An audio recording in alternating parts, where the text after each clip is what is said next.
السلام عليكم ورحمة الله وبركاته. الحمد لله نحمده ونستعينه ونستغفره ونعوذ بالله من شرور أنفسنا ومن سيئات أعمالنا.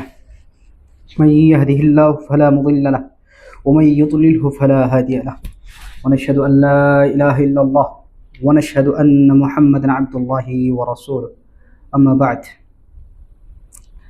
প্রশংসা জ্ঞাপন করছি মহান আল্লাহ সুবহানাহু ওয়া তাআলার দরবারে, যার অশেষ অনুগ্রহে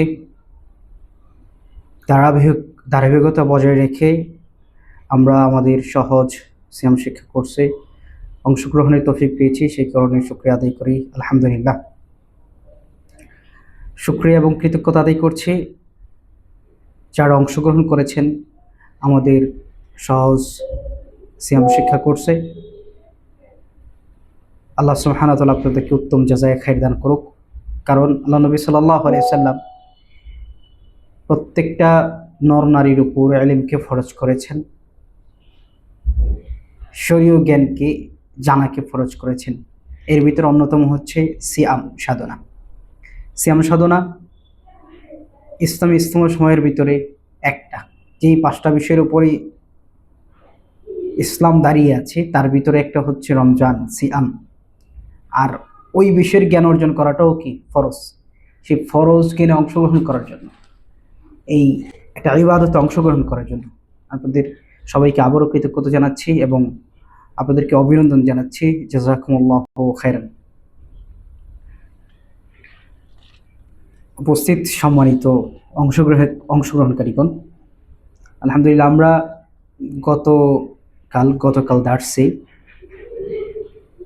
সিয়ামের প্রাথমিক আলোচনা করেছিলাম। এরপরে উল্লেখযোগ্য আলোচনা ছিল হচ্ছে আমাদের সিয়াম পরিচিতি, সিয়ামটা আসলে কি এবং সিয়ামের রুকন কয়টা।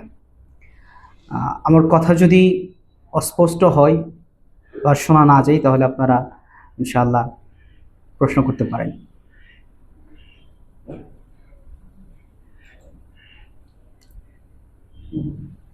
গতকাল আমরা সিয়ামের রুকন জেনেছিলাম এবং সিয়ামের পরিচয় জেনেছিলাম। সিয়াম শাব্দিক অর্থ হচ্ছে বিরত থাকা, যে কোনো কিছু থেকে বিরত থাকাকে সিয়াম বলে। কিন্তু শরীয়তের পরিভাষায় নির্দিষ্ট সময়ে নির্দিষ্ট কিছু থেকে বিরত থাকাকে সিয়াম বলে।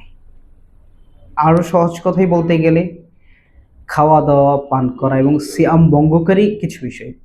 এখন সিয়াম ভঙ্গকারী বিষয়গুলো কি, সেগুলো আমরা ইনশাআল্লাহ সামনে জানব। সিয়ামের রুকুন 2টা। এক, সিয়াম ভঙ্গকারী বিষয়সমূহ থেকে বিরত থাকা। আমরা ইতিমধ্যে সংজ্ঞার ভিতরে জেনেছি সিয়াম ভঙ্গকারী বিষয় হচ্ছে কি, খাওয়া দাওয়া থেকে বিরত থাকা, জনমিলন থেকে বিরত থাকা। এই 2টা আমরা জেনেছি, সামনে বিস্তারিত জানব। আর একটা হচ্ছে নিয়ত করা। নিয়ত করা এবং সিয়াম ভঙ্গকারী বিষয়সমূহ থেকে বিরত থাকা, এই 2টা হচ্ছে রুকুন। এই 2টা ঠিক না থাকলে আপনার সিয়াম কাজে আসবে না। আজকে আমরা আলোচনা করব রমজানের সিয়ামের বিধান।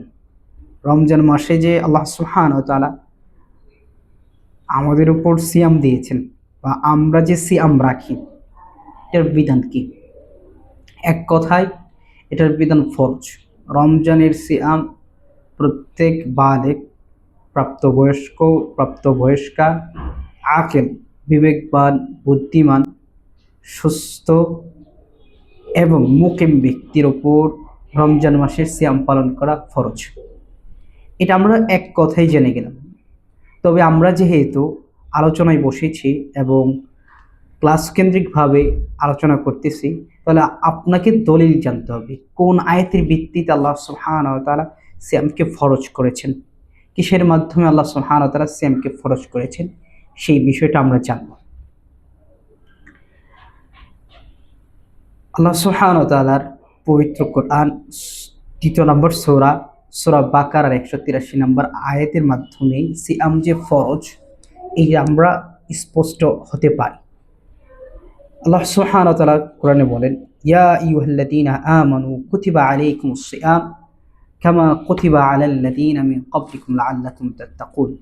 এটা আমরা অনেক বেশি শুনে থাকি, কিন্তু এই আয়াতের মহত্ব, বড়ত্ব অনেক বেশি।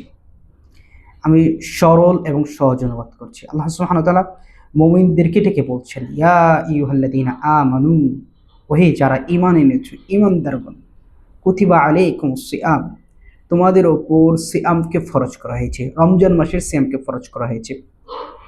আর এটা কাদেরকে বলছেন? যার ঈমান আনা হয়েছে, অমুসলিমদেরকে না। তাহলে অমুসলিমদের উপর কি রমজানের সিয়াম ফরজ নয়, কারণ তাদের উপর দিনই বর্তায় না।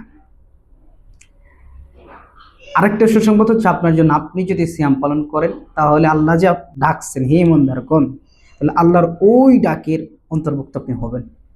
হে ইমানদারগণ, তোমাদের উপর সিয়ামকে ফরজ করা হয়েছে, কামা কুতিবা আলাল্লাযীনা মিন ক্বাবলিকুম লাআল্লাকুম তাত্তাকুন, যেমন ভাবে পূর্ববর্তী মানুষদের উপরও কি ফরজ করা হয়েছিল। তাহলে এই আয়াত থেকে আমরা এটাও জানি সিয়ামটা এত ফজিলতপূর্ণ একটা ইবাদত, এত গুরুত্বপূর্ণ একটা ইবাদত, যে এই ইবাদতটা শুধু আমাদের ইসলাম ধর্মে ছিল না, আমাদের ধর্মের আগেও ছিল। গতকাল আমরা কিছু আলোচনা করেছিলাম। আমাদের পূর্ববর্তী ধর্মে সিয়ামের কিছু পদ্ধতি ছিল, হচ্ছে যে সারা দিন দিন রাত পুরোটাই সিয়াম রাখা। আবার কিছু ছিল কি, যে একদিন সিয়াম রাখা আর একদিন সিয়াম ভাঙ্গা। এই ধরনের পদ্ধতি ছিল। এই পদ্ধতি, বিভিন্ন পদ্ধতির সিয়ামের আলোচনা আমরা সামনে জানবো ইনশাআল্লাহ। এরপর আল্লাহ কি বলছেন? লাআল্লাকুম তাত্তাকুন, যাতে করে তোমরা তাকওয়াবান হতে পারো। এই আয়াতে তিনটা বিষয় আমরা বুঝতে পারি। এক, সিয়াম কাদের উপর ফরজ করেছে? আল্লাহ সুবহানাহু ওয়া তাআলা যারা ঈমানদার মুমিন, যারা মুমিন নয় তাদের উপর সিয়াম ফরজ করেনি। দ্বিতীয়ত, কোনো ব্যক্তি যদি সিয়াম পালন করে তাহলে সেই ব্যক্তি আল্লাহ সুবহানাহু ওয়া তাআলা যে আহ্বান, ওহে ঈমানদারগণ, ওহে যারা ঈমান এনেছো, সেই আহ্বানের অন্তর্ভুক্ত হবে। সুবহানাল্লাহ, চিন্তা করেছেন? আপনি যদি সিয়াম রাখেন, আল্লাহ আপনাকে নিজে বলতেছেন আপনি ঈমানদার মুমিন, তাহলে সিয়াম অবশ্যই আপনাকে রাখতে হবে। 3 নম্বর একটা বিষয় জেনেছি, যে এই সিয়ামটা শুধু আমাদের এই উম্মতের উপর ফরজ না, ইসলাম ধর্মের অনুসরণকারী যারা আছে শুধু এই ধর্মের উপরই নতুন করে ফরজ করা হয়নি, এটা আগে থেকে এসেছে। মুসা আলাইহিস সালামের যুগে ছিল, যেমন আশুরার সিয়াম রাখতো। আরেকটা গুরুত্বপূর্ণ বিষয় এর থেকে বুঝতে পারি যে সিয়ামটা কেন আল্লাহ সুবহানাহু ওয়া তাআলা বিধিবদ্ধ করেছেন, আমাদের মাঝে কেন দিয়েছেন। লাআল্লাকুম তাত্তাকুন, যাতে করে তোমরা মুত্তাকি হতে পারো, পরহেজগার হতে পারো, আল্লাহ ভীরু হতে পারো। আল্লাহ ভীরু হওয়ার জন্য আল্লাহ সুবহানাহু ওয়া তাআলা সিয়ামটাকে ফরজ করেছেন। সিয়াম যে ফরজ, এর আরেকটা দলিল আল্লাহ সুবহানাহু ওয়া তাআলা পবিত্র আল কোরআন সূরা বাকারা 185 নম্বর আয়াত, আল্লাহ বলছেন, শাহরু রমাদান আল্লাযী উনজিলা ফীহিল কুরআন, রমজান মাস যাতে আমি পবিত্র কোরআনুল কারীম অবতীর্ণ করেছি, হুদাল লিন্নাস, মানুষদের হেদায়েতের জন্য, ওয়া বাইয়িনাতিম মিনাল হুদা ওয়াল ফুরকান, এবং বর্ণনাকারী হিসাবে এই কোরআনটাকে হেদায়েত এবং সত্য মিথ্যার পার্থক্যকারী হিসাবে পার্থক্য করে সেটা যেন কোরআন বর্ণনা করতে পারে, ব্যাখ্যা করতে পারে, সেই হিসাবে অবতীর্ণ করেছেন। কোন মাসে? রমজান মাসে।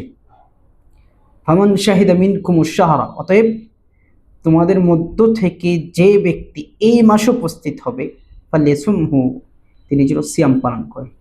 এই যে লাস্টের অংশ আমি আয়াতটাতে পড়লাম, ফামান শাহিদা মিনকুম, তোমাদের ভিতরে যারা এই মাসে উপস্থিত হবে, অর্থাৎ রমজান মাস। রমজান মাস আজকে হচ্ছে 6 তারিখ, 6 তারিখ শাবান মাসের 17 তারিখ। ইনশাআল্লাহ আগামী 19শে ফেব্রুয়ারি আমাদের প্রথম রমজান মাস চালু হবে, রমজান মাস শুরু হবে। আর এই রমজান মাসে যে ব্যক্তি আমাদের মাঝে উপস্থিত হবে তার জন্য সিয়াম পালন করা বাধ্যতামূলক। ফালিয়াসুমহু, আল্লাহ সুবহানাহু ওয়া তাআলা বলছেন সে যেন সিয়াম পালন করে। এখানে ব্যাকরণগতভাবে আল্লাহ সুবহানাহু ওয়া তাআলা নির্দেশ করেছেন, এটা আমরের সিগা আছে। আর পবিত্র কোরআনে এবং হাদিসে আমভাবে যখন আমরের সিগা ব্যবহার করা হয়, নির্দেশ সূচক শব্দ ব্যবহার করা হয়, তখন সেই বিধানটা ফরজ হয়ে থাকে আম সাধারণ। তবে কিছু কিছু ক্ষেত্রে এই আমরের সিগাও কি ফরজ থেকেও ভিন্ন হয়। আমরা তাহলে পবিত্র কোরআন থেকে দুইটা আয়াত জানলাম যে রমজান মাসে সিয়াম ফরজ। এটা কেন আমরা জানলাম? আমরা তো মুসলিম, আমরা স্বীকার করি, জানি যে রমজান মাসে এই সিয়াম পালন করা ফরজ, এটা সহজ একটা কথা। কিন্তু না, আমাদের সার্কেলে আপনারা দেখবেন যে অনেকে সিয়াম পালন করে না, বলে না এটা আগের যুগে ছিল, ওইটা দেখা দেখে মুসলমানরা পালন করে, অথবা অগুরুত্ব একটা ভাব দেয়, অথবা বলে এটার আসলে অস্তিত্ব নাই, সন্দেহ তৈরি করে। আপনার মাঝে যেন সন্দেহ তৈরি না করতে পারে বা কেউ সন্দেহ না আনতে পারে, সেই কারণে আপনি দুইটা দলিল জেনে নেবেন। অন্ততপক্ষে আয়াতের নাম্বারটা আপনি স্মরণে রাখার চেষ্টা করুন যে এই দুই আয়াতের মাধ্যমে সিয়াম ফরজ করা হয়েছে, এইটা আমরা জেনেছি বা জানতে পেরেছি। 2 নম্বর হাদিস থেকে দলিল, সহিহ বুখারীতে আছে 8 নম্বর হাদিস, সহিহ মুসলিমে আছে 16 নম্বর হাদিস। আব্দুল্লাহ ইবনে উমর রাদিয়াল্লাহু তাআলা থেকে বর্ণিত, রাসূল সাল্লাল্লাহু আলাইহি ওয়াসাল্লাম ইরশাদ করেছেন, বুনিয়াল ইসলামু আলা খামসিন, যে ইসলাম ধর্মটা 5টি ভিত্তির উপর দাঁড়িয়ে আছে। শাহাদাতি আল্লাহ ইলাহা ইল্লাল্লাহ, এই সাক্ষ্য দেওয়া। 1 নম্বর ভিত্তি হচ্ছে যে এই সাক্ষ্য দেওয়া আল্লাহ সুবহানাহু ওয়া তাআলা ছাড়া আর কোনো ইলাহ নেই। ওয়া আন্না মুহাম্মাদান রাসূলুল্লাহ, আর আল্লাহ রাসূল সাল্লাল্লাহু আলাইহি ওয়াসাল্লাম হচ্ছেন, আর মুহাম্মদ সাল্লাল্লাহু আলাইহি ওয়াসাল্লাম হচ্ছেন আল্লাহর রাসূল। এইটা হচ্ছে একটা ভিত্তি, এই ভিত্তিটার উপর ইসলাম দাঁড়িয়ে আছে। আর এটাই হচ্ছে মূল ভিত্তি ঈমান। এই যে এই প্রথম ভিত্তিটা, শাহাদাতি আল্লাহ ইলাহা ইল্লাল্লাহ ওয়া আন্না মুহাম্মাদুর রাসূলুল্লাহ, এই ভিত্তিটার নাম হচ্ছে ঈমান, ঈমান বিশ্বাস। এই পুরো ভিত্তিটা কি ঈমানের সাথে সম্পৃক্ত। আসলে এটা অনেক আলোচনা করা যায়, আমি সংক্ষিপ্ত আকারে কয়েকটা নুকতা দিব, কয়েকটা বিষয়ে দৃষ্টি আকর্ষণ করব। কেন এটাকে ঈমান বললাম? দেখেন, আল্লাহ ছাড়া কোনো ইলাহ নেই, সত্য কোনো ইলাহ নেই, এইটা বিশ্বাসের সাথে সম্পৃক্ত। কারণ আল্লাহ সুবহানাহু ওয়া তাআলাকে আপনি দেখেন নাই, না দেখে যাকে যে রবকে আপনি বিশ্বাস করেন সেটাই ঈমানের অন্তর্ভুক্ত। এবং মুহাম্মদ সাল্লাল্লাহু আলাইহি ওয়াসাল্লাম আল্লাহর রাসূল, এইটাও ঈমানের অন্তর্ভুক্ত। কারণ আমরা মুহাম্মদ সাল্লাল্লাহু আলাইহি ওয়াসাল্লামকে দেখিনি, জেনেছি কোরআন এবং হাদিস থেকে। তার মানে না দেখে যেটা বিশ্বাস করা সেটাকে ঈমান বলা হয়। ওয়া ইকামিস সালাহ, এবং সালাত কায়েম করা। 2 নম্বর ভিত্তি হচ্ছে সালাত কায়েম করতে হবে। সালাতের গুরুত্ব অসংখ্য অপরিসীম। তাহলে প্রথমটা হচ্ছে ঈমানের সাথে, বিশ্বাসের সাথে সম্পৃক্ত, মানে অন্তরের সাথে সম্পৃক্ত। আর এরপরে যে 4টা বিষয় আসছে হাদিসে, এগুলো সব আমলের সাথে সম্পৃক্ত। ইকামিস সালাহ, সালাত কায়েম করা, ওয়া ইতাইজ যাকাত, যাকাত প্রদান করা, ও সাওমি রমাদান, রমজান মাসে সিয়াম পালন করা। এই যে হাদিসে আছে রমজান মাসে সিয়াম পালন করা যে ফরজ, এইটার আমরা দলিল পাইলাম এখানে। ওয়া হাজ্জিল বাইতি মান ইসতাতা ইলাইহি সাবিলা, এবং আল্লাহর ঘরে বাইতুল্লাহতে হজ করা সামর্থ্যবান হলে, সক্ষম হলে। এই যে 5টা স্তম্ভ, কালিমা সাক্ষ্য দেওয়া, এইটা হচ্ছে আমার অন্তর্ভুক্ত। কেউ যদি এটাকে অস্বীকার করে, এই সাক্ষ্যটা কি শুধু মুখে সাক্ষ্য দিলে হবে না। মুখে সাক্ষ্য দিলে আপনি ইসলামের যে 5টা স্তম্ভ, এই প্রথম স্তম্ভটাকে বাস্তবায়ন করতে পারলেন না। এটাকে মুখে উচ্চারণ করতে হবে, পাশাপাশি মনে বিশ্বাস করতে হবে, আমলে বাস্তবায়ন করতে হবে। কীভাবে এই 3টা করবেন, এই সাক্ষ্য এটা কীভাবে বাস্তবায়ন করবেন? অনেকেই দেখবেন এখন অনেকেই অমুসলিম থেকে মুসলিম হয়, কিন্তু সে কি মুখে স্বীকার করতে পারে না, অন্তরে বিশ্বাস করে। অন্তরে বিশ্বাস করলেও যতক্ষণ না পর্যন্ত, যতদিন না পর্যন্ত তিনি মুখে উচ্চারণ করতে পারতেছে, ততদিন তিনি পূর্ণ মুসলিম হতে পারে না, মুসলিম হতে পারবে না। আল্লাহ সুবহানাহু ওয়া তাআলা সত্যিকার কোনো ইলাহ নেই, লা ইলাহা ইল্লাল্লাহ, এটাকে স্পষ্টভাবে ঘোষণা দিতে হবে, মুখে উচ্চারণ করতে হবে, এবং অন্তরে দৃঢ়ভাবে বিশ্বাস রাখতে হবে। কেউ মুখে উচ্চারণ করলো কিন্তু মনে মনে সে কী করলো, যে মনে করলো না আল্লাহর সাথে আরও কেউ কোনো ইলাহ আছে, অথবা বিশ্বাস করলো যে আল্লাহকে বলতে কিছু নাই, তাহলে তিনি বেঈমান হয়ে যাবেন। তাহলে দুইটা একসাথে লাগবে, মুখে স্বীকার করতে হবে এবং অন্তরে দৃঢ় বিশ্বাস করতে হবে। এবং এটাও বিশ্বাস করতে হবে যে মুহাম্মদ সাল্লাল্লাহু আলাইহি ওয়াসাল্লাম রাসূল। কাজে বাস্তবায়ন কীভাবে করবেন? শরীয়তে যেভাবে বলছে ইবাদত করতে, সেভাবে বাস্তবায়ন করবেন।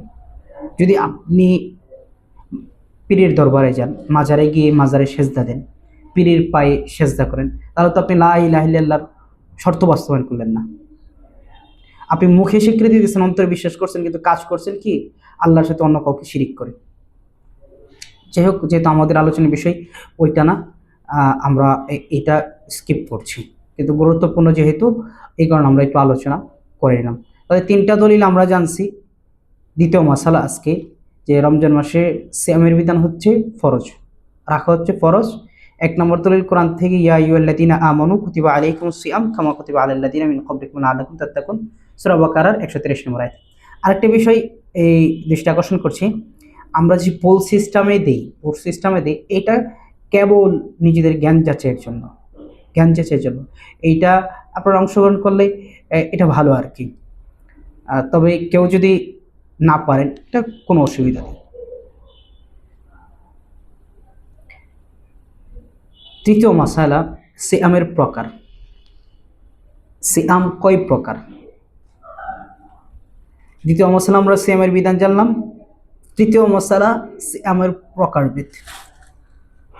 সিয়াম প্রধানত 4 প্রকার, একটু খেয়াল করবেন। শুধু সিয়াম যে ফরজ রমজান মাসে এরকমটা, নাকি আরো কোনো সিয়াম আছে? সিয়াম প্রধানত 4 প্রকার। এক হচ্ছে ফরজ, ওয়াজিব, যেটা আপনাকে পালন করতেই হবে, যেটা পালন না করলে আপনার উপর গুনাহ হবে, যেটা পালন না করলে আপনার ঈমান ছুটে যেতে পারে। 2 নম্বর হচ্ছে নফল, কিছু সিয়াম আছে হচ্ছে নফল, যেটা রাখলে আপনার সওয়াব হবে, আপনার গুনাহ আল্লাহ সুবহানাহু ওয়া তাআলা মাফ করবেন, বিপদ আপদ দূর হবে, শরীর সুস্থ থাকবে। আবার কিছু সিয়াম আছে হারাম, আবার কিছু সিয়াম আছে মাকরুহ। তাহলে সিয়াম কয় প্রকার বললাম? একটা হচ্ছে ফরজ, মানে কি যেটা আপনাকে পালন করতে হবে। 2 নম্বর হচ্ছে নফল, যেটা করলে আপনার সওয়াব হবে। 3 নম্বর হচ্ছে হারাম সিয়াম, যখন সিয়াম পালন করলে আপনার কি, আপনি সিয়াম রাখছেন ফজর থেকে সুবহ সাদিক থেকে সূর্যাস্ত পর্যন্ত, না খেয়ে থাকছেন, নিয়ত ঠিক করছেন, কিন্তু ওই সিয়ামটা আপনার হারাম হবে, তাহলে হারাম সিয়ামটা আপনাকে জানতে হবে। 4 মাকরুহ, অপছন্দনীয়। এইটার বিস্তারিত রেফারেন্স সহকারে আমরা আলোচনা করতেছি না, শুধু পয়েন্টগুলা একটু স্মরণ করে দিন। ফরজ রোজা কোনগুলা? ফরজ রোজা আবার 3 ধরনের হয়ে থাকে, একটু ভালো করে খেয়াল করবেন। ফরজ রোজা কয় ধরনের? ফরজ রোজা আবার 3 প্রকার। বসেন। এক, পবিত্র রমজান মাসের সিয়াম, পবিত্র রমজান মাসে সিয়াম রাখা ফরজ, এই সিয়াম ছেড়ে দিলে আপনার গুনাহ হবে। 2, কাফফারার রোজা। কাফফারার সিয়াম কি? কাফফারা হচ্ছে আপনার দেখা যায় রমজান মাসে সিয়ামরত অবস্থায় যদি স্বামী স্ত্রী সহবাস করে, তাহলে ওনার উপর কাফফারা চলে আসে, ওই দিনের সিয়াম ভেঙে যায়, এবং কাফফারা হয় হচ্ছে 60 জন মিসকিনকে খাওয়ানো, অথবা একাধারে 60 দিন সিয়াম পালন করা। একাধারে 60 দিন সিয়াম পালন করা, কারণ সিয়াম রাখা অবস্থায় কিছু বিষয় থেকে বিরত থাকতে হয়। সেটা রমজান মাস ছাড়া অন্য মাসে বৈধ হলেও স্বামী স্ত্রীর সম্পর্ক সেটা রমজান মাসে দিনের বেলায় সেটা হারাম। এই কাজ যদি কেউ করে তাহলে ওনাদের কাফফারা হয়ে হচ্ছে 60 দিন টানা সিয়াম পালন করতে হবে। যদি না করে, এটা ওনার উপর ফরজ হয়ে যায়। রমজান মাসের সিয়াম যেমন ফরজ, ওই কাফফারের সিয়ামটাও ফরজ। না হলে ওনাদের অনেক বড় শাস্তি হবে, অনেক বড় গুনাহ হবে। কাফফারাটা 3 ধরনের হয়ে থাকে। এক হচ্ছে এই যে 60 দিন সিয়াম পালন করা, অথবা এই কাজ করলে অন্য কাফফারাও আছে, যে মিসকিনকে খাওয়ানো। 3, মান্নতের রোজা, নজরের রোজা। তার মানে তাহলে ফরজ রোজা মানে যে রোজাগুলো পালন করতেই হবে সেটা 3 ধরনের। 1, রমজান মাসের সিয়াম পালন করতেই হবে। 3, কাফফারার সিয়াম, ভুলবশত যদি কিছু করে, অথবা শপথ ভঙ্গের সিয়াম। আর 3 নম্বর হচ্ছে মানতের সিয়াম। আপনি নিয়ত করছেন যে আমার যদি এই কাজটা হয়ে যায় তাহলে আমি সিয়াম রাখবো, আমি যদি এই কাজে সফল হই তাহলে আমি সিয়াম রাখবো। এখন যদি আপনি ওই কাজে সফল হয়েছেন কিন্তু আপনি সিয়ামটা রাখলেন না, সেটা আপনার জন্য গুনাহ হবে। অথবা আপনি একটা নিয়ত করলেন, যদি এইভাবে নিয়ত করেন যে আল্লাহ আমার এই কাজ হোক বা না হোক আমি এটা সিয়াম রাখবো, তাহলে আপনার জন্য কেউ সিয়াম রাখাটা ফরজ হয়ে যাবে। আর যদি এইভাবে আল্লাহর কাছে নিয়ত করেন যে না, আমার যদি এই কাজটা হয় তাহলে আমি সিয়াম রাখবো, না হলে সিয়াম রাখবো না, তাহলে যদি হয়ে যায় তাহলে আপনার সিয়াম রাখাটা ফরজ হবে। আরেকটা বিষয়, মানতটা মানুষের ভাগ্যের কোনো ভালো মন্দ পরিবর্তন করতে পারে না।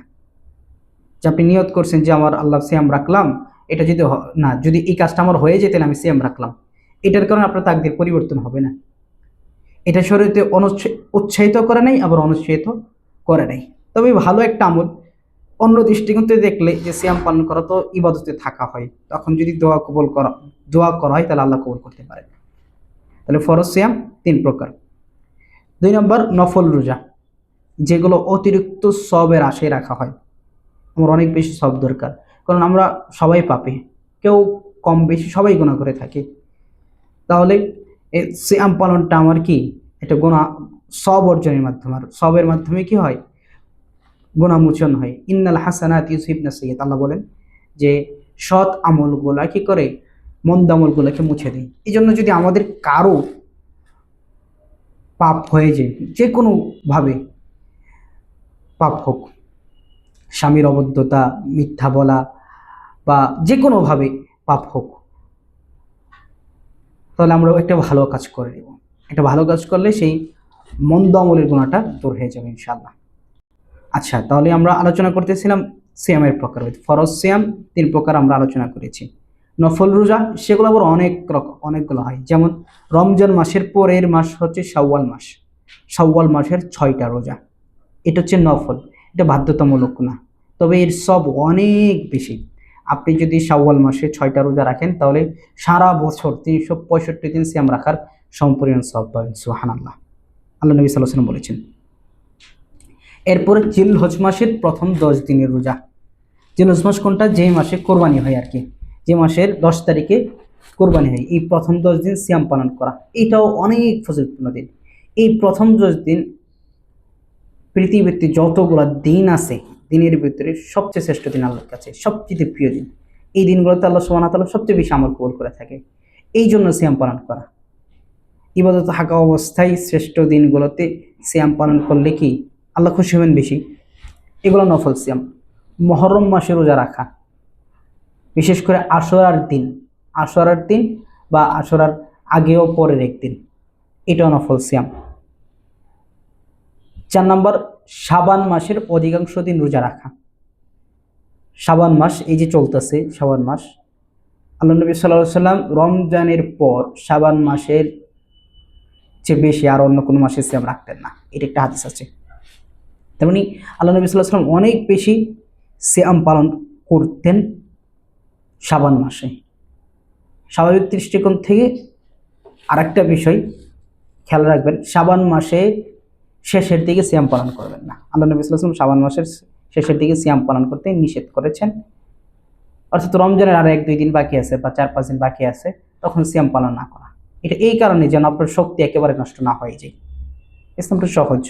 তবে কোনো ব্যক্তি যদি অভ্যস্ত থাকে সারা মাস, 1 মাস সিয়াম রাখার পরে অন্য মাসও সিয়াম রাখতে তার কোনো অসুবিধা হবে না, তাহলে তিনি রাখতে পারবেন সেই দিনগুলোতে। এরপরে প্রতি সোমবার এবং বৃহস্পতিবারে রোজা রাখা, এগুলো নফল সিয়াম। এটার সব কি, প্রতি সোমবার এবং বৃহস্পতিবারে যদি সিয়াম কেউ পালন করে তাহলে তার অনেক নেকি আছে, কারণ সোম এবং বৃহস্পতিবার এই 2 দিন বান্দার আমলসমূহ আল্লাহ সুবহানাহু ওয়া তাআলার কাছে কবুল হয়, বান্দাবান্দি হয়। এরপরে প্রতি মাসের 13, 14 এবং 15 তারিখে এর সিয়াম পালন করা, আইমে বিজের সিয়াম পালন করা। এরপরে দাউদ আলাইহিস সালামের সিয়াম, মানে একদিন পর একদিন রোজা রাখা, একদিন পর একদিন রোজা রাখা। এটা দাউদ আলাইহিস সালাম রাখতেন, যে একদিন আজকে সিয়াম রাখছে, কালকে ভাঙতেন, পরের দিন আবার সিয়াম রাখছে, এটা নিষেধ নয়। দাউদ আলাইহিস সালামের অনুকরণে রাখা, আমাদের শরীয়ত এটা এলাও করেছে। আমাদের শরীয়ত আগের কোনো নবীর আমল যদি এলাও করে থাকে তবে সেটা গ্রহণযোগ্য, আর যদি এলাও না করে ওই দিনের বিপরীত কোনো আমল আছে তাহলে সেটা করা যাবে না। তাহলে আমরা অনেকগুলো সিয়ামের প্রকার জানলাম। নফল সিয়ামের হুকুম হচ্ছে আপনাকে আপনার সওয়াব বাড়াবে, নেকি বাড়াবে, গুনাহ দূর করবে, তবে এগুলো ফরজ নাই। আপনি যদি না করেন তাহলে আপনার গুনাহ হবে না। 3 হারাম রোজা। সিয়াম বলছে আমরা 4 প্রকার, 1 ফরজ, 2 নফল। এটা হচ্ছে সওয়াব হবে অনেক বেশি, মানে রাখতেই হবে আপনাকে, এটাতে আপনার সওয়াবের চিন্তা করলে হবে না। আপনি সওয়াব তো অবশ্যই হবে, এই বলবে যে আমার সওয়াবের দরকার নেই, না, এটা চলবে না, কারণ এটা আপনাকে রাখতে হবে। আর নফল রোজাতে আপনি যদি সব চান রাখবেন আর বলে যে না আমার সব দরকার নেই, তাহলে না রাখলেও অসুবিধা নেই, গুনাহ হবে না। হারাম রোজা কখন? ঈদ উল ফিতর এবং ঈদ উল আজহার এই 2 দিনে রোজা রাখা। ঈদ উল ফিতর অর্থাৎ রমজানের ঈদ, আর ঈদ উল আজহা হচ্ছে কোরবানির ঈদ। এই 2 ঈদের দিন সিয়াম রাখা হারাম। কেন? ইসলাম শরীয়তটা দেখেন কত সুন্দর। এই 2 দিনের সিয়াম আল্লাহ সুবহানাহু ওয়া তাআলা হারাম করেছেন এই কারণে, কারণ এই 2 দিন হচ্ছে আনন্দের দিন। শরীয়ত এই 2 দিন আনন্দ করতে বলছে। ঈদ মানেই আনন্দ।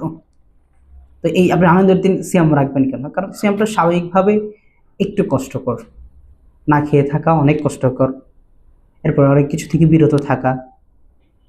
তো ঈদের দিন এই কারণে সিয়াম রাখা হারাম। দেখেন শরীয়ত অটো হারাম করে দিয়েছে, কেউ যেন না রাখে, নফল সিয়ামও রাখতে পারবে না। 2 আইয়ামে তাশরিক অর্থাৎ কোরবানি ঈদের পরের 3 দিন, কোরবানি ঈদের পরের 3 দিন রোজা রাখা, 11, 12, 13 তারিখ। এই দিনগুলোকে বলছে খাওয়া পান করা, আনন্দ করার দিন, তো রোজা রাখবে না। ও আরেকটা বিষয় ছুটে গেছে, ওই যে কাজা সিয়াম আদায় করা। রমজান মাসের কাজা সিয়াম আদায় করা ফরজ সিয়ামের অন্তর্ভুক্ত হচ্ছে রমজানের কাজা সিয়াম আদায় করা। যেমন মহিলাদের সৃষ্টিগত একটা ফিতরাত হচ্ছে হায়েজ নেফাস, এই সময়গুলোতে মহিলাদের সিয়াম পালন করা যায় না। আল্লাহ সুবহানাহু ওয়া তাআলা রুখসাত দিয়েছেন, ছাড় দিয়েছেন, কেউ রাখলে হারাম হবে। ওই সময়গুলোতে কেউ যদি সিয়াম পালন করে তাহলে হারাম হবে, গুনাহ হবে, সবের বদলে গুনাহ হবে, যদি সেটা ভালো কাজ। তবে এই সিয়ামটা তখন একেবারে মাফ হয় না। সিয়ামটা থেকে যায় কিন্তু সালাদটা মাফ হয়ে যায়, সালাদটার কাজা করতে হয় না। হায়েজ নেফাসে সালাদটা কাজা করতে হয় না, তবে সিয়ামটা ওনাকে পালন করতে হয়। এটা পরবর্তী রমজানের আসার আগে যদি পালন করতে পারে সেটা অনেক উত্তম, সেটা ফরজ সিয়াম থেকে যায়। মাকরু রোজা, 4 নম্বর হচ্ছে মাকরু, অপছন্দনীয় রোজা। যেই রোজাগুলো রাখা অপছন্দনীয় বা শরীয়ত নিরুৎসাহিত করছে। এক হচ্ছে শুধু শুক্রবারের দিন রোজা রাখা। শুক্রবারটাও কি সাপ্তাহিক একটা ঈদের দিন বলেছেন, ইবাদতের দিন বলেছেন, সেই কারণে রোজা রাখাটা অপছন্দনীয়। তবে কোনো ব্যক্তির যদি অভ্যাস থাকে যে প্রতি মাসে 3টা রোজা রাখবে বা সপ্তাহে 3টা রোজা রাখবে, সেখানে যদি অভ্যাসগতভাবে তার শুক্রবার পড়ে যায় তিনি রাখতে পারেন। এই জন্য এটা অপছন্দনীয়, এটা নিষেধ না। খেয়াল করবেন, শরীয়ত এটা অপছন্দনীয় করেছেন, তবে নিষেধ নয়। এবং শুধু শনিবার রোজা রাখা, সে শুধু শনিবারই রোজা রাখা, সেটা নিষেধ। সন্দেহের দিনে রোজা রাখা, সন্দেহের দিনে রোজা রাখা কি সেটা আমরা সামনে আলোচনা করব। সন্ধ্যার দিনে রোজা রাখা হচ্ছে, ধরেন শাবান মাস শেষ হওয়ার পর রমজান মাস কোন দিন শুরু হয়েছে আপনি বলতে পারতেছেন না, আপনি একদিন আগে রোজা রেখে দিচ্ছেন, সতর্কতার শুরু, সেটা কি অপছন্দনীয়। এরপর সারা বছর রোজা রাখা ইসলাম সহজ করেছেন, যে আপনি একদিনও 365 দিনের একদিনও সিয়াম বাদ দিবেন না, রাখবেন। অনেকেই রেখেছেন, বা আল্লাহর নবীর কাছে কি আয়েশা বলছেন যে আমরা সারা বছর সিয়াম পালন করব। কিছু সাহাবী এসে আল্লাহ রাসূলের কাছে এসে বলছিলেন যে আল্লাহ রাসূল, আমরা সারা বছর সিয়াম পালন করব, সারা রাত কিয়াম করব, আমরা বিয়ে করব না, এই 3টা বলেন। তখন আল্লাহ রাসূল বলছেন না, এই ধরনের শপথ তোমরা করো না, এগুলো কাজ করার দরকার নেই। কারণ আমি কি করি, সিয়াম রাখি এবং সিয়াম ভাঙ্গি, আমি বিবাহ করি এবং আবার ঘুমাইও। বুঝেছি, দিনটা সহজ, তুমি নিজের উপর কঠিন কিছু চাপিয়ে নিও না। সারা বছর রোজা রাখা। আরেকটা মাকরু সিয়াম হচ্ছে, এগুলো হচ্ছে নফল সিয়াম, স্বামীর অনুমতি ছাড়া নফল রোজা রাখা। যদি আপনি একজন স্ত্রী যদি সিয়াম রাখতে চায় ফরজ সিয়াম ছাড়া নফল রোজা রাখবে, সেটা স্বামীর অনুমতি নিয়ে রাখবে। কারণ স্বামীর স্ত্রীর প্রয়োজন যখন ইচ্ছে তখন হতে পারে।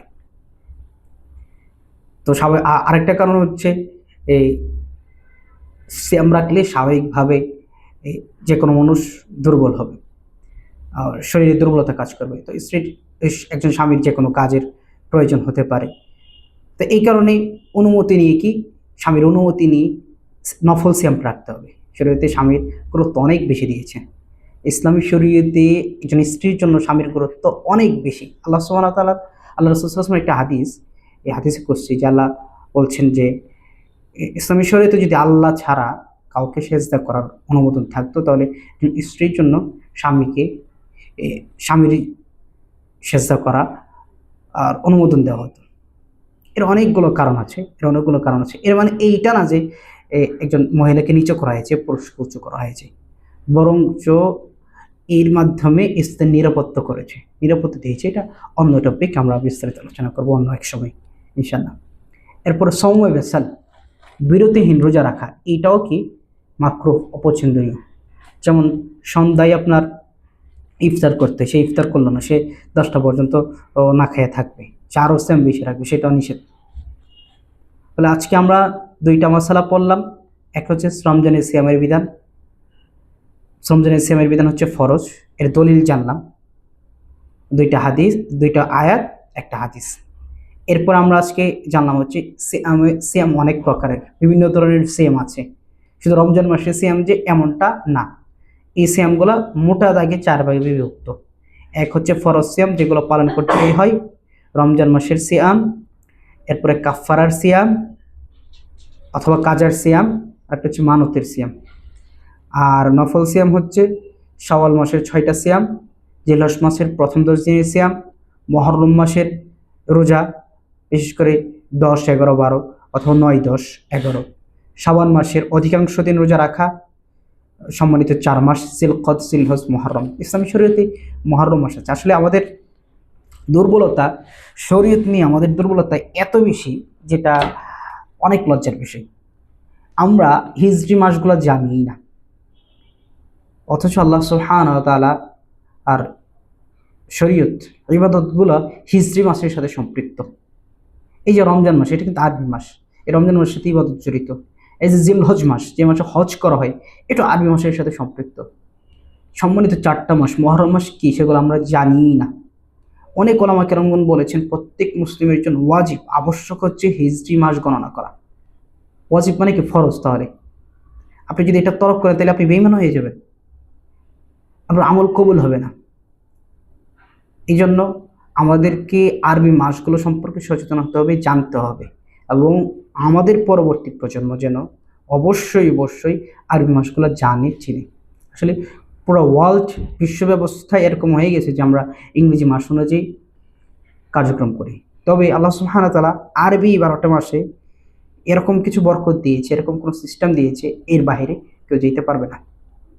তো আমাদের সন্তানদেরকে যেন আমরাই আরবি মাসগুলো জানাই এবং আমরা নিজেরা শিখি। আমাদের পরবর্তী প্রজন্মকে যেন এই আরবি মাসগুলো থেকে গাফেল না করি। 4টা মুহররম মাস হচ্ছে জিলকদ, জিলহজ, মুহররম, রজব। আলহামদুলিল্লাহ আমরা আমাদের চাঁদপুর আল ইনসাফ একাডেমিতে আরবি হিজরি মাসগুলো আমরা একেবারে প্লে থেকেই শিখাই, প্লেতেই সিলেবাস রাখছি। এরপরে প্রতি ক্লাসে আমরা সেগুলো রিনিউ করবো ইনশাআল্লাহ।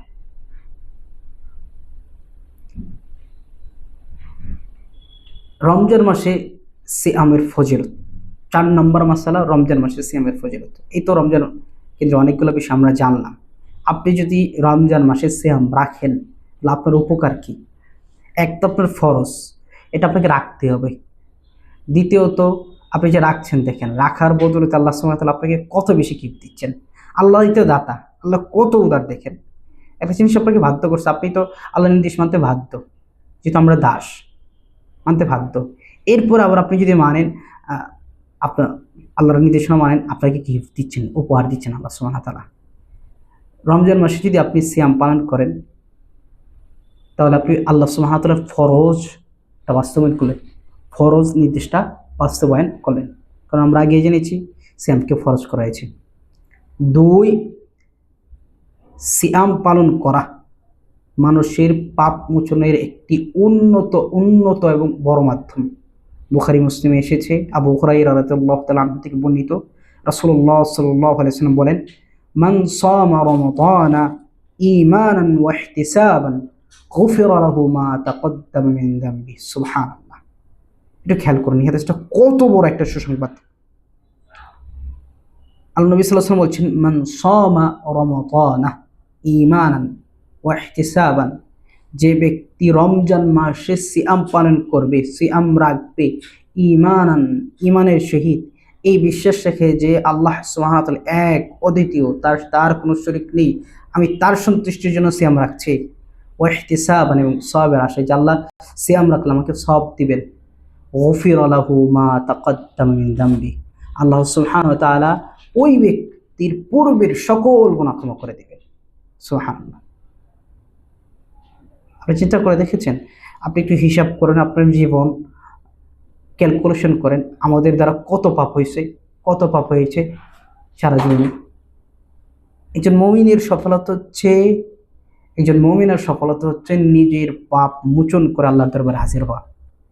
যে মুমিন মুমিনা নিজেকে পবিত্র অবস্থায় গুনাহমুক্ত অবস্থায় আল্লাহর দরবারে হাজির হইতে পারে, সেই সফল, তাহলেই সে জান্নাত পাবে। আর আপনার পাপ মোচন আপনি রমজানের সিয়ামের মাধ্যমে করতে পারতেছেন। সব জীবনের সব গুনাহ ক্ষমা হয়ে যাবে। আল্লামা কেরামগণ বলেছেন যে পরবর্তী সব গুনাহের ভিতরে হচ্ছে আপনার সগীরা গুনাহ, সগীরা যত গুনাহ আছে, যেমন অতিরিক্ত কথা বলা, অনেক সময় কিছু ছোটখাটো মিথ্যা চলে আসে। মিথ্যা, স্বাভাবিক মিথ্যা হচ্ছে কবিরা গুনাহ, না চাইতেও কিছু মিথ্যা চলে আসে এই ধরনের। এরপরে দৃষ্টিপাতের গুনাহ, যেমন আপনার বিভিন্ন ফাহিশা দিকে নজর দেখা, ফোন ভিডিও ইত্যাদি দেখা, আর কি নন মাহরাম দেখা, এইসব বিষয়গুলো হচ্ছে সগীরা গুনাহ। এই সগীরা গুনাহগুলো আপনার সারা জীবনের ক্ষমা হয়ে যাবে। আর কবিরা গুনার জন্য, কবিরা হচ্ছে বড় বড় গুনাহ, যেগুলো যেমন শিরক করা একটা কবিরা গুনাহ, বিদআত করা কবিরা গুনাহ, মানুষকে হত্যা করা কবিরা গুনাহ, মানুষের হক আত্মসাৎ করা কবিরা গুনাহ, পিতামাতার অবাধ্য হওয়া কবিরা গুনাহ। এই গুনাহগুলোর জন্য তওবা ইস্তেগফার লাগবে, একনিষ্ঠভাবে তওবা ইস্তেগফার লাগবে, তাহলে ক্ষমা করে। তারপর আল্লাহ সুবহানাহু ওয়া তাআলা ক্ষমার মালিক, ক্ষমা করে দিতে পারেন যদি আপনার সিয়ামটা অনেক উন্নত মানের হয়।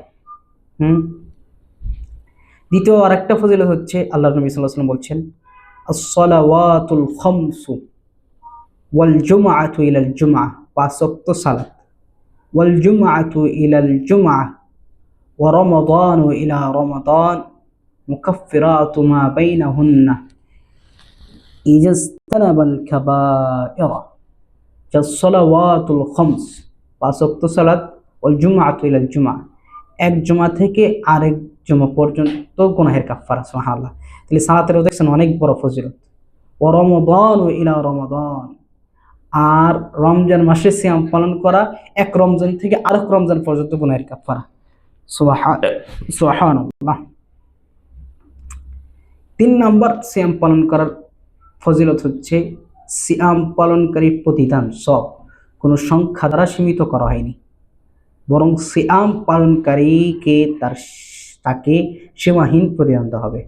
অর্থাৎ এইটার সব আল্লাহ সুবহানাহু ওয়া তাআলা নিজ হাতে দিবেন, যেটা আমরা শুরুর দিকে প্রথম দিন আলোচনা করেছিলাম। কারণ প্রত্যেকটা নেক আমলের, দেখেন আল্লাহ কত মহান, প্রত্যেকটা নেক আমল, আপনি সত্য বলেছেন, আপনি সদকা করেছেন, আপনি ইলম অর্জন করছেন, এই প্রত্যেকটা নেক আমলের সব হচ্ছে আপনার কি 10 থেকে 700 গুণ দিবে। সাপোজ একটু বোঝার জন্য 10 টাকা দিবে অথবা 700 টাকা দিবে প্রত্যেকটা নেক আমলের বিনিময়ে, আর এটা হচ্ছে গুণ আরো অনেক বেশি, 10 থেকে 700 গুণ দিবে। আর রমজানের সিয়ামটা আল্লাহ নিজ হাতে দিবেন, মানে আল্লাহ নিজ হাতে দিবেন, কি কম দিবেন তাহলে 700 থেকে কম দিবেন না। আল্লাহ যেমন বরত্ব, মহত্ব, এইসব গণনা সংখ্যা তো আল্লাহর কাছে কিছুই না, তো সেই অনুযায়ী দিবেন। এমনকি আল্লামা কেরামগণ বলছেন, আল্লাহ সুবহানাহু ওয়া তাআলা ওই জান্নাত সব কিছু মাফ করে দিয়ে, তার সব গুনাহ মাফ করে দিয়ে জান্নাত দিয়ে দিবেন সিয়াম পালন করার কারণে।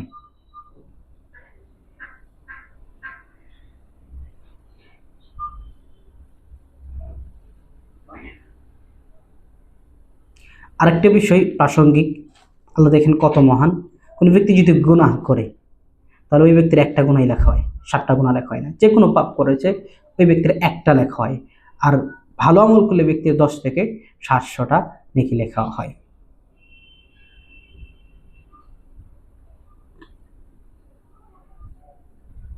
সিয়াম পালনকারীর আরেকটা বড় ফজিলত হচ্ছে, তিনি আল্লাহ সুবহানাহু ওয়া তাআলার সাথে দিদারের, আল্লাহ সুবহানাহু ওয়া তাআলাকে দেখার সেই সৌভাগ্য লাভ করবে।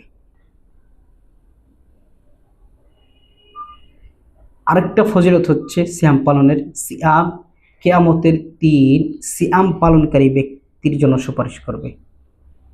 আব্দুল্লাহ ইবনে আব্বাস রাদিয়াল্লাহু তাআলা আনহুমা থেকে বর্ণিত, রাসূল সাল্লাল্লাহু আলাইহি ওয়াসাল্লাম বলেন, আস-সিয়াম ওয়াল কুরআন ইয়াশফাআনি লিল আবদি ইয়াওমাল কিয়ামাহ, বান্দাকে কিয়ামতের দিন 2টা বিষয় কি করবে? সুপারিশ করবে। 2টা বিষয়, এক আর সিয়াম তুই কোরআন, কোরআন আর সিয়াম মানে কোরআন তেলাওয়াত, এই ইবাদতটা কোরআন তেলাওয়াত আর এই সিয়াম রমজানে রোজা রাখাটা বা নফল রোজাগুলো, এই দুইটা আমলে কি করবে, বান্দাকে কিয়ামতের দিন সুপারিশ করতে পারবে। অর্থাৎ সে আটকে যাবে, অটোমেটিকলি একটা সত্তা হয়ে সে কি করবে, আপনার সেগুলো আমল করবে। প্রত্যেকটা নেক আমলের কি আছে, ওজন আছে। আপনি বলবেন যে নেক আমল দেখি না, তার মানে এটার অস্তিত্ব নেই। কোরআন তেলাওয়াতের নেক আমল দেখে অস্তিত্ব নাই। আপনি একটু কল্পনা করুন তো দেখি, হাওয়াকে আপনি দেখেন, বাতাসকে আপনি দেখেন, কিন্তু কি এটার অস্তিত্ব আছে, বিজ্ঞান এটি স্বীকার করে। আরেকটু সহজ উদাহরণ দিই, আপনি বেলুন ফোলান না, যদি হাওয়ার অস্তিত্ব না থাকতো বেলুনটা ফুটলো কোথায়? বেলুনের ভিতরে তো কি হাওয়া থাকে? তাহলে প্রত্যেকটা নেক আমল, বদ আমলের অস্তিত্ব আছে এবং সেগুলো সত্যগত হয়ে আপনাকে কি করবে, সুপারিশ করবে। সিয়াম, সিয়ামটা যে আপনি রমজান সিয়াম রাখছেন বা নফল সিয়াম রাখছেন, এই সিয়ামটা বলবে আই রব্বি মানাতু তাআমি ওয়াশ-শাহওয়াতি বিন-নাহারি ফাশাফি'নি ফীহি। সিয়াম বলবে যে হে আল্লাহ, হে আমার রব, এই সিয়াম রাখার কারণে সে খাবার থেকে বিরত থাকছে, দিনের বেলায় তার শাহওয়াত, তার প্রবৃত্তি, তার চাহিদা থেকে সে বিরত থেকেছে। ফাশাফি'নি ফীহি, সুতরাং আপনি আমার সুপারিশ কবুল করুন, আপনি তার পক্ষ থেকে আমার সুপারিশ কবুল করুন। সুবহানাল্লাহ। এবং কোরআনও বলে যে ওয়াকুল কোরআন, কোরআনও সুপারিশ করে, যিনি তেলাওয়াত করে আর কি কোরআন। মানাতুহুন নাওম বিল-লাইল, যে কোরআন তেলাওয়াত তাকে রাতে ঘুমানো থেকে বাধা দিচ্ছে, আটকে রাখছে। ফাশাফি'নি ফীহি, আপনি আমার সুপারিশ কবুল করুন তার পক্ষ থেকে। ক্বালা ফায়ুশাফি'আনি, তখন বললেন যে তাদের দুইজনের সুপারিশ কবুল করা হবে। সুবহানাল্লাহ। 5 নম্বর মাসআলা, সিয়ামকে কেন শরীয়ত সম্মত করা হয়েছে। আমরা এই মাসআলাটা আলোচনা করে আজকের আলোচনা শেষ করব ইনশাআল্লাহ।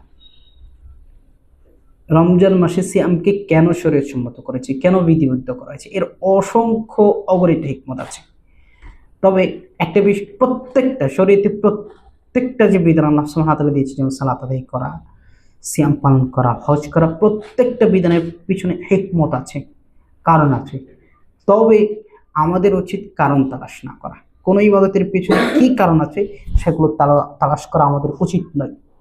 আমাদের একটাই কথা থাকবে যে আল্লাহ সুবহানাহু ওয়া তাআলা আমাদেরকে নির্দেশ করেছেন, শরীয়তে বিধিবদ্ধ করেছেন, আমরা সেই জন্য মানতেছি। এর পিছনে কি কারণ আছে এটা মানার খোঁজার আমার দরকার নেই। এটাই হবে উবুদিয়্যাতের, আল্লাহর দাসত্বের সবচেয়ে সর্বোচ্চ শিক্ষা। আল্লাহ সুবহানাহু ওয়া তাআলা রমজানের সিয়ামকে অনেক কারণে শরীয়তসম্মত করেছেন।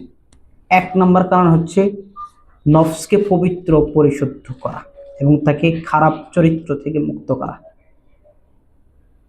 কোনো ব্যক্তি যদি সিয়াম পালন করে তাহলে ওই ব্যক্তির শাহওয়াত, প্রবৃত্তি, কামনা বাসনা কমে যায়। কারণ মানুষ গুনাহ করে, পাপ করে দুইটা বিষয়ের উপর ভিত্তি করে। প্রথম সবচেয়ে বড় বিষয় হচ্ছে তার শাহওয়াত, তার প্রবৃত্তি, তার কামনা, তার যৌন আকাঙ্ক্ষা। 2 নম্বর হচ্ছে অর্থের লোভ। অর্থের লোভ অনেকে সামলাতে পারলো, ওই বিষয়টাই আটকে যায়, আর ওইটাকে দমন করে সিয়াম, রমজান। এই কারণেই যাদের বিয়ে করার সামর্থ্য নাই তাদেরকে বলছে যে আল্লাহ রাসূল বলছেন যে সিয়াম পালন করার জন্য। আরেকটা বড় কারণ হচ্ছে সিয়াম পালন করাটা মানুষের শরীরের মধ্যকার শয়তান চলাচলের পথকে সংকীর্ণ করে দেয়। শয়তান কিন্তু কি মানুষের শরীরে চলাচল করতে পারে, আর শয়তান হচ্ছে জিনাত্তাম, শয়তান জিনরা মানুষদের রক্তে চলাচল করতে পারে। এই কারণে দেখবেন অনেক অসুস্থ রোগী আছে, এরকম অনেক মানুষ আছে, পুরুষ মহিলা, যাদের চেম্বার ভেজে খেয়ে ফেলছে, মানে সব চেক আপ করা শেষ, কিন্তু তার রোগ নেই, ধরা পড়ে না, কোন রোগ কিছু সে বলতে পারে না। ওই সমস্ত ম্যাক্সিমাম রোগীরা জিনগতভাবে আক্রান্ত থাকে, শরীরে কোনো রোগ নাই কিন্তু তার জ্বালা পোড়া আছে, তার সিনড্রোম আছে, অস্বস্তি আছে, ব্যথা আছে। তো ওই সমস্ত মানুষদের ম্যাক্সিমাম হচ্ছে জিনগত সমস্যা থাকে, শয়তানে তাদের ক্ষতি করে রাখে। এটা বাস্তব, আপনাকে জিন শয়তানকে বিশ্বাস করতে হবে। আপনি যদি বিশ্বাস না করেন, যারা নাস্তিক তারা বিশ্বাস করে না, যারা নাস্তিক তারা বিশ্বাস করে না জিন শয়তানকে। নাস্তিকরা তো নাস্তিকই, এগুলো পরে আলোচনা করা যাবে।